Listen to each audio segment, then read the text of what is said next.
Olá, seja muito bem-vindo para mais um Estudo Central. Estamos muito felizes com a sua presença. Muito obrigado porque você acessou o nosso canal. E agora eu posso fazer um pedido com carinho para você? Você pode compartilhar esse vídeo que você recebeu? Você pode dar um joinha aqui para nos ajudar a aparecer para mais pessoas? Você poderia dar uma pausa agora e se inscrever no nosso canal?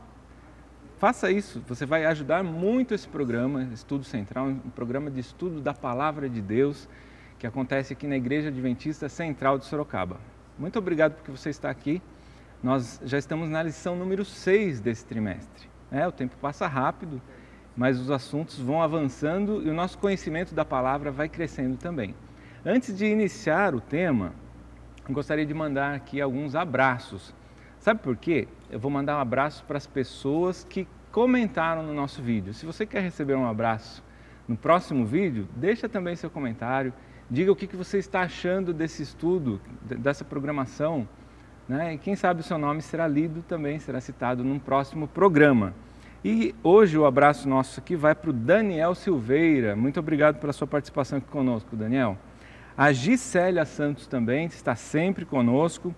O Elvio da Costa Severino, receba o nosso abraço também. E olha só, um abraço internacional. O Tomás da Cruz, lá de Luanda, na Angola. Tomás, muito obrigado porque você está sempre conosco. Aproveita e deixa uma mensagem aqui para a gente também, tá bom? A gente vai começar a falar da lição, nós estamos com o tema central, administradores fiéis à espera do Mestre. Como é que está sendo a sua fidelidade aí? Como é que está sendo a sua espera pelo Mestre? Eu estou aguardando, ansioso pela espera pelo Mestre. E hoje, para nos ajudar nesse estudo, eu tenho duas personalidades aqui da nossa igreja, dois pastores que estão nos acompanhando. O pastor Jander Campos de Oliveira, que é da administração da APSO, da Associação Paulista Sudoeste. Muito obrigado pela sua presença, pastor. Tudo bem? Tudo bem, Alex? Tudo bem, ouvinte? Tudo bem, pastor Lucas? Que alegria, que privilégio juntos estudarmos esse tema tão importante e estudarmos a palavra de Deus. Amém, amém.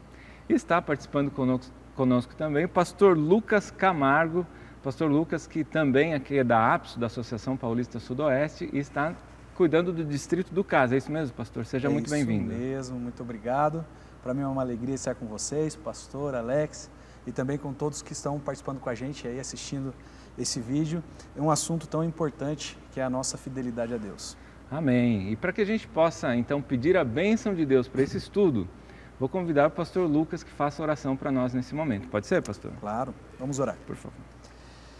Querido Pai que estás nos céus, a nossa gratidão ao Senhor, porque temos a oportunidade de estudarmos a Sua palavra e nela aprender mais a respeito dos propósitos que o Senhor tem para a nossa vida. Propósitos de paz, de alegria, de felicidade. E agora pedimos para que o Senhor nos dê sabedoria ao estudarmos esses assuntos e que a Sua vontade e a Sua verdade prevaleça aqui nesse estudo. É o que pedimos em nome do Senhor Jesus. Amém. Amém. Amém. Amém. Se você tem a sua lição aí em mãos, ou em PDF também, se for mais fácil para você, abra a sua lição então no tema número 6. Ajuntem tesouros no céu. Embora a gente esteja falando a respeito de mordomia, você a essa altura já sabe o que é a mordomia cristã, hoje nós não vamos falar exatamente a respeito de dízimos, de ofertas, mas vamos falar muito a respeito de fidelidade. E o tema central aqui, o verso, melhor dizendo, central da nossa lição, eu vou ler aqui para vocês, que está em Marcos, capítulo 8, versos 36 e 37. De que adianta uma pessoa ganhar o mundo inteiro e perder a sua alma? Que daria uma pessoa em troca de sua alma? Se a gente soubesse o futuro, se a gente conhecesse o futuro, possivelmente muitas das decisões que nós tomamos hoje seriam diferentes. Faça essa reflexão agora. Na sua vida, se você conhecesse o futuro, você agiria dessa forma? Se soubesse quais as consequências trariam uma ação que você está tomando hoje? Nós vamos conhecer personagens da Bíblia que deixaram aí exemplos para nós, exemplos de fidelidade, para que a gente possa hoje, eu vou pedir aqui agora a participação dos nossos convidados, para que a gente possa hoje seguir os exemplos dessas personalidades também, né, heróis da fé, né, citados lá em Hebreus 11, que deixaram esses exemplos de fidelidade para nós.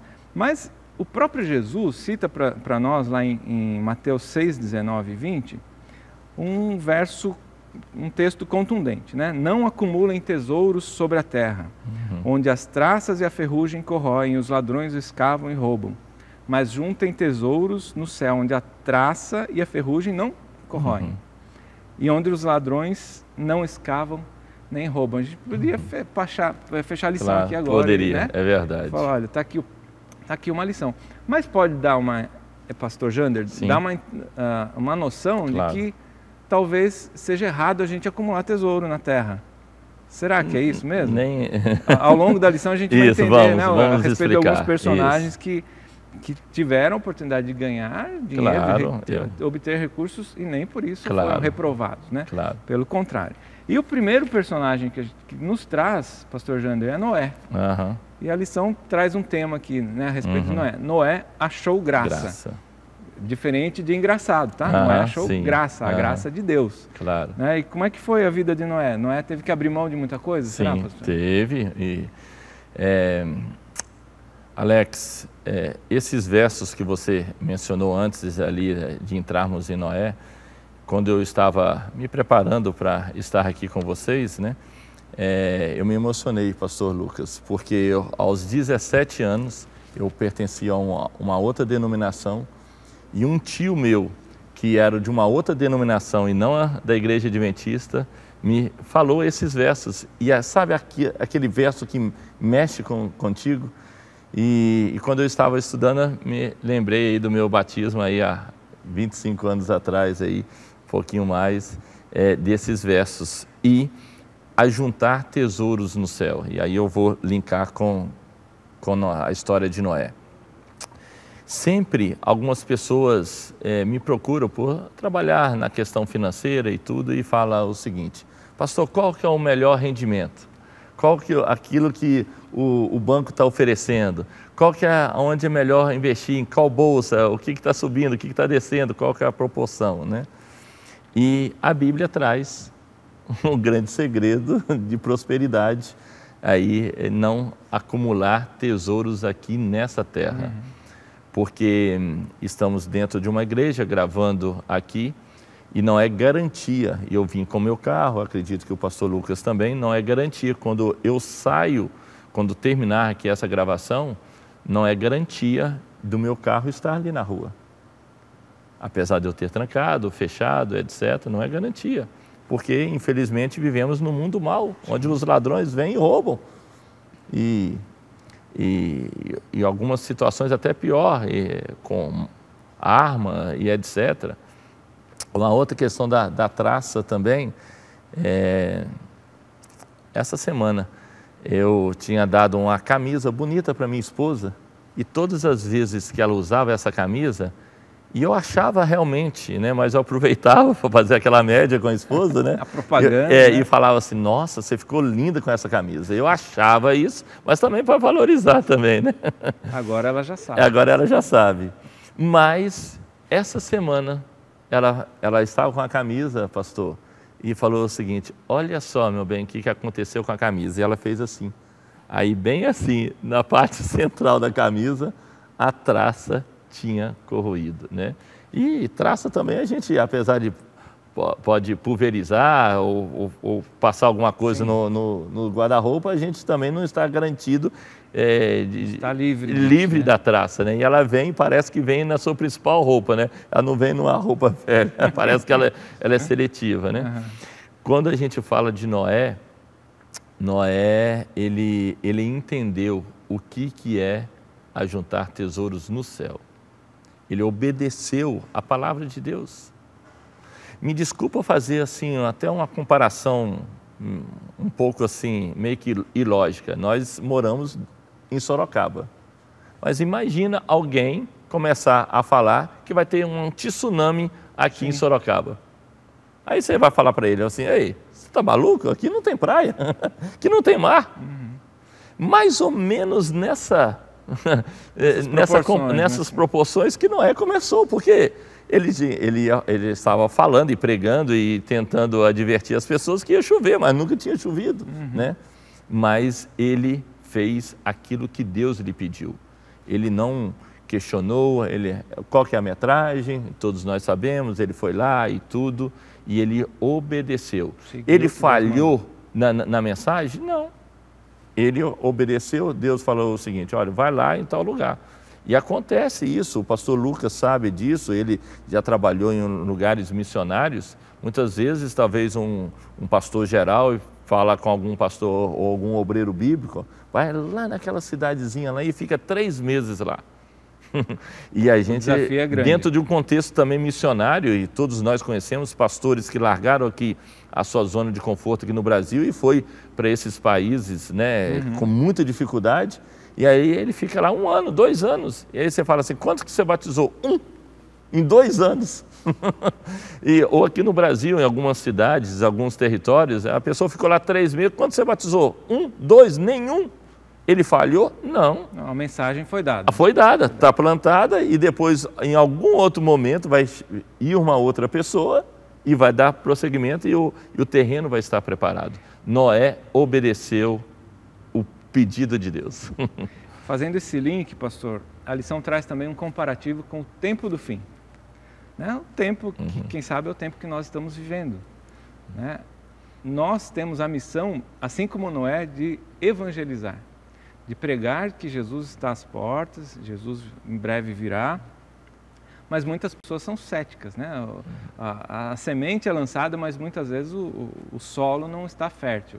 Mas a gente deve desistir por causa disso? De forma alguma.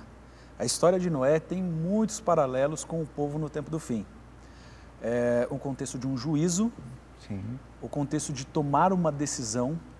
Essa decisão precisa ser física, pública, e como era entrar na arca. Então, sim, poderíamos traçar números aqui paralelos de Noé com os nossos dias. E Noé foi fiel, como destacado aqui pelo pastor Jander. E o que eu acho interessante da fidelidade de Noé é que ele entregou um bem muito precioso que todas as pessoas têm, de igual maneira, que é o tempo. Noé, ele entregou o seu tempo. 120 anos ele se desgastou, ele se doou, não para construir algo para si, não para fazer um bom rendimento, deixar um legado para os filhos, ou melhor, um império para os filhos. Ele preocupou com o reino de Deus, com a pregação do Evangelho, com a pregação de que existe salvação para aqueles que creem, para aqueles que querem se decidir. E o que aconteceu? A sua família aceitou.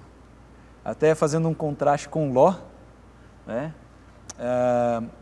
Com muitos outros que perderam a sua família. Sim. Que tristeza você conseguir outras pessoas, isso nos dá alegria, mas que tristeza perder a família. E no caso de Noé, ele alcançou e deixou o maior legado que ele poderia dar aos seus filhos.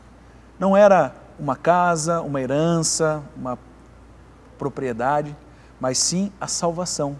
Então o legado de vida de Noé foi muito bem sucedido, que foi deixar um legado para os filhos de salvação. Então Noé ele nos dá esse exemplo. Então muitas vezes a gente corre atrás de ajuntar tesouros aqui nessa terra e a gente acaba perdendo aquilo que a gente buscava aqui na terra. E Noé, ao buscar juntar tesouros no céu, ele teve sucesso aqui nessa terra também. E o legado de Noé nos acompanha até hoje, né? Porque nós temos a experiência dele, de que assim como uma família foi salva, Deus deu a oportunidade para aquele povo, Deus está nos dando a oportunidade também. Então, se você ainda não tomou sua decisão ao lado de Jesus, as portas da arca da salvação ainda estão abertas para você, amém, ainda estão abertas para mim. É o momento de nós nos decidirmos ao lado de Jesus. Vamos dar sequência? Vamos. Nós temos muitos personagens para falar e pouco tempo. Vamos falar rapidamente a respeito de Abraão. Né? O Senhor disse a Abraão, sai da sua terra, da tua parentela, da casa dos teus pais e vai para um lugar que eu vou te dizer ainda. Eu não vou te dizer agora, não. Vai para onde eu vou te mandar. E Abraão foi? Foi. Aceitou o mandado de Deus? Porque quando Deus fala, Ele manda, né? Ele Aham. não está pedindo, ó, vai. Deus sabe o que é melhor para a gente. E Abraão tinha essa certeza de que Deus mandou é para o Sim. nosso bem. Uhum. Né? E na sequência, pastor, já vou te passar a palavra, isso em Gênesis 12:1, Deus dá a ordem, vá, né? Ok. Deixa tudo. Nos versos 2 e 3, Deus já vem colocando bênção na vida dele.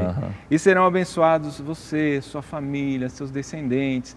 Aqueles que te elogiarem serão abençoados, aqueles que te difamarem, que falarem coisas ruins sobre você, serão amaldiçoados. Né? Então, as bênçãos de Deus podem sim ser imediatas, Claro. né? Como foi no caso de Abraão. O que o senhor tem para nos dizer? Vou falar a primeira parte e o pastor Lucas aí a segunda, né? Eu realmente, tem tantos personagens bíblicos que eu me identifico e gosto de estudar, de pregar, etc. E um deles é Abraão, né? Uma pequena comparação, né? Nós pastores sempre somos transferidos e já gera um friozinho na barriga, mas nós sabemos para onde estamos indo, né? A cidade e tal, etc. Sim. E tudo, já geram e talvez esteja falando para alguém que já mudou de cidade algumas vezes, tudo já gera aquele friozinho na barriga. Imagina Deus, né, falando, olha, vai e eu vou te mostrar o caminho, que lugar, etc. É impressionante isso. Mas o primeiro destaque ali, apesar que a Bíblia fala ali que ele partiu de Harã, né, mas a base mesmo é de Ur dos Caldeus, quando ele é chamado juntamente com seu pai e com todos os seus familiares ali. E a história fala que de Ur dos Caldeus até Canaã tem cerca de 2.000 quilômetros, em números redondos. E mais ou menos na metade do caminho, que é Harã, ali para e o pai ali morre, né? E Abraão continua esse sonho e esse chamado de Deus, né? Então eu quero falar para você, ouvinte, Deus tem um plano para cada um de nós e para você também. O chamado foi para toda aquela família e ali o pai de Abraão desistiu no meio do caminho. E um dos pontos por que ele e a sua caravana parou no meio do caminho em Harã foi os atrativos da cidade. Então hoje o mundo oferece muitos atrativos para mim e para você parar no meio do caminho, desistir. O inimigo ele é astuto, ele vai colocar dificuldades, ele vai colocar adversidades, infelizmente alguma situação atípica que você nem imagina pode acontecer e o inimigo vai colocando essas barreiras. Mas saiba que Deus tem um chamado para mim e para você semelhante a de Abraão, que é a Canaã celestial, Amém. é a eternidade. Amém. E ele chama e promete estar conosco nessa jornada, nessa caminhada. E aí vem essa outra parte, eu vou deixar o pastor Lucas. Contrariando um pouquinho que alguns podem pensar que a bênção financeira não é bem-vinda, né? A Bíblia nos diz que Abraão foi extremamente rico. Certo. E o seu sobrinho também, porque estava colado ali em Abraão, né? Ló. Tanto que os bens foram crescendo, aumentando, né, pastor? E aí chegou um momento que eles precisaram se dividir. É verdade. Já não tinha mais espaço para tanta riqueza, para tanta fortuna ali. Cada um tinha que ir para um lado. E a fortuna era dada em animais, em bezerros, e tudo, em ovelhas, camelos e tudo mais, né? Porém, Abraão seguiu o seu caminho, sendo fiel a Deus, e Ló já seguiu um caminho um pouquinho mais conturbado aí, né?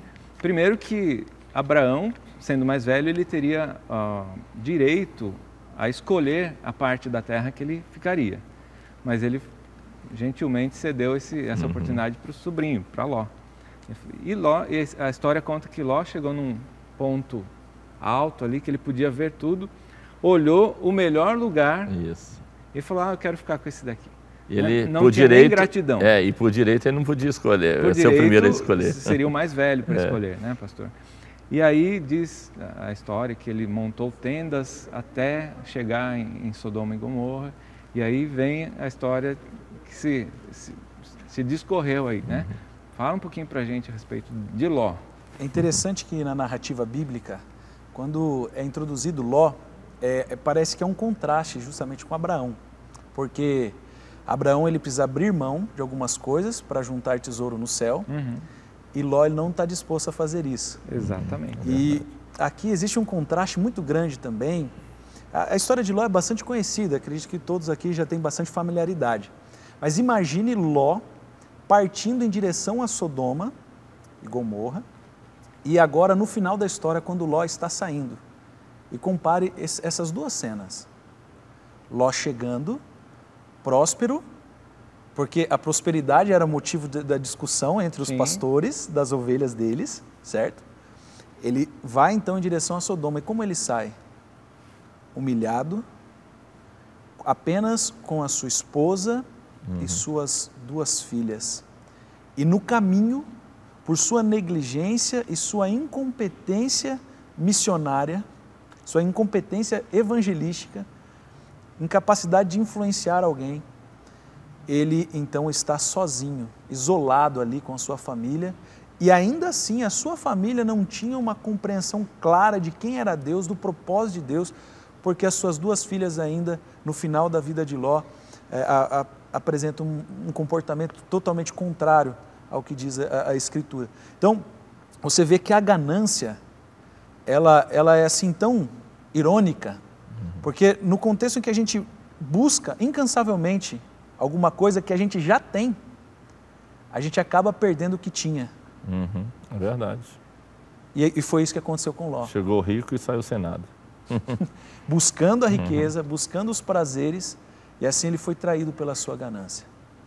Eu convido você a ler Gênesis, ler toda a Bíblia, evidentemente, mas essa história de Ló ali em Gênesis 13 até o Gênesis 19, você vai entender um pouquinho, é uma história longa, com muitos detalhes, para que você possa compreender, se você não conhece a história, né, compreender o que o pastor quis dizer a respeito de fidelidade, porque Ló teve a oportunidade, saiu rico dessa divisão com Abraão, mas acabou sem nada e a sua terra foi destruída, a cidade em que ele estava foi destruída por Deus. Só que uma coisa que me chama a atenção, pastor Lucas, ainda falando a respeito de Ló, quando Deus procurou Abraão para dizer, olha, eu vou destruir a cidade de Sodoma, Abraão falou, Senhor, me perdoe, a humildade de Abraão, Senhor, me perdoe, mas se tivesse 50 pessoas ali, ou melhor, Deus falou, né? Se tivesse 50 pessoas, eu não destruiria. Correto. Abraão falou, Senhor, vamos negociar? Senhor, se tivesse 45 pessoas, e vai baixando, 45, até chegar em 10 pessoas. Não havia 10 pessoas fiéis naquela cidade. Mas Deus disse que por amor a essas 10, Ele não destruiria a cidade. E eu digo para todos que estão assistindo, Jesus ainda não veio para dar oportunidade para essas pessoas que ainda não aceitaram. Estou errado, pastor? De jeito nenhum, de jeito nenhum. Deus atendeu um pedido de Abraão, né? Não destrua. Não destrua, pelo relacionamento que Abraão tinha com Deus, né? É impressionante quando nós temos um relacionamento com Deus, tudo é fácil, não é um fardo, né? A gente faz por amor, por alegria e na certeza que Deus pediu, Ele vai abençoar. Amém, amém. Pastor Lucas, eu vou pular aqui agora direto lá para Moisés. Moisés no Egito.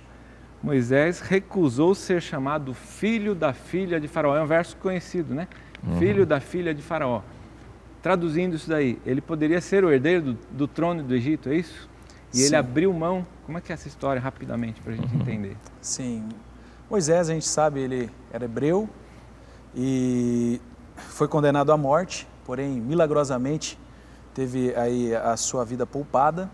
E o bonito da história é que ele foi criado pela sua própria mãe biológica.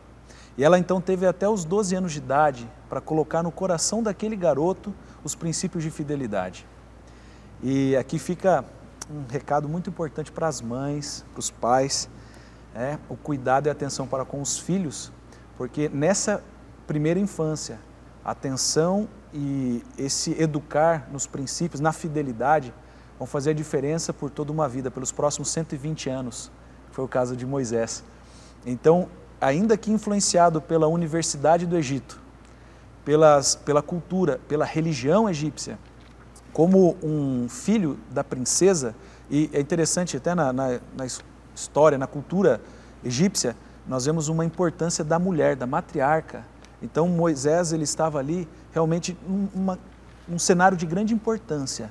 E nesse contexto, ele renuncia a tudo isso. Não foi somente um acidente que fez envolvê-lo quando ele quer defender um hebreu e ele acaba assassinando um egípcio. Ele estava com o coração ligado ao povo hebreu. Ele já não era mais um egípcio ali. Ele estava ligado com as suas raízes, com a sua fidelidade muito, muito forte. E nesse contexto, então, ele segue o chamado de Deus, renunciando todas as riquezas, toda a fama, a importância de ser o homem mais poderoso da terra, para ser um servo de Deus. Eu acredito que a história de Moisés ilustra muito bem para a gente qual é o significado de ajuntar tesouros no céu. Um servo de Deus que abriu mão de tudo para guiar o povo no deserto. Né? Foi um grande líder, na verdade chamado no Antigo Testamento de o libertador. Né? O libertador do povo de Deus lá do Egito. Acabou o nosso tempo, acabou o nosso estudo. Você em casa pode continuar estudando a lição da Escola Sabatina, tem mais assunto para ser abordado, nós não temos tempo aqui, mas eu gostaria de pedir rapidamente o detalhe final, pastor, por favor, para a gente encerrar. A palavra que eu queria deixar para você, ouvinte, é a palavra escolha. Amém. Deus dá o livre-arbítrio para todos nós.